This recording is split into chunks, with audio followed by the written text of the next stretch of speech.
Masayang ibinalita ng GMA actress na si Chris Bernal ang balita na 2 linggo na ang nakalilipas mula nung isilang niya ang panganay nila ng mister niyang si Perry Choi na isang baby girl na tinatawag nilang si Hailey Luca na sa ngayon ay may sarili na ring Instagram account.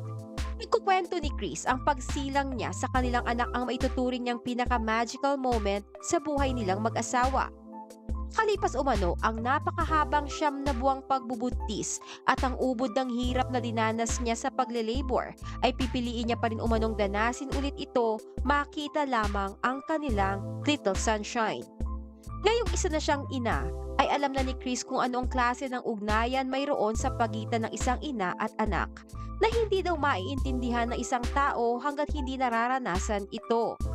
Sa kasalukuyan ay nag-uuma pa umano ang kaligayahan ni Chris nang siya ay maging isang ganap ng ina. Anya, becoming a mother is the most rewarding and beautiful thing in my life. Dagdag pa ni Chris, "Thank you, Lord, for giving us a chance to be parents. We have been taking some time to ourselves to get settled. For now, we're really slowing down and soaking up every minute, cherishing it all." Kasabay ng mensaheng ito ay in-upload ni Chris ang kauna-unahang video ni baby Hailey na ibinahagi sa social media, kung saan ipinakita ni na Chris at Perry ang affection nila sa kanilang panganay na anak. Ipinakita rin sa video ang breastfeeding moment ni Chris kay baby Hailey. Samantala, sa kabila ng beautiful moment na iyon na ibinahagi ni Chris sa publiko, ay may kakaibang napansin naman ng netizens sa ayos ng kapapanganak lang na aktres. Marami ang nakapansin na tila nakakapagod umano ang maging isang Chris Bernal dahil lamang sa napuna nilang full makeup nito sa video habang nag-aalaga at nagpapadede ng sanggol.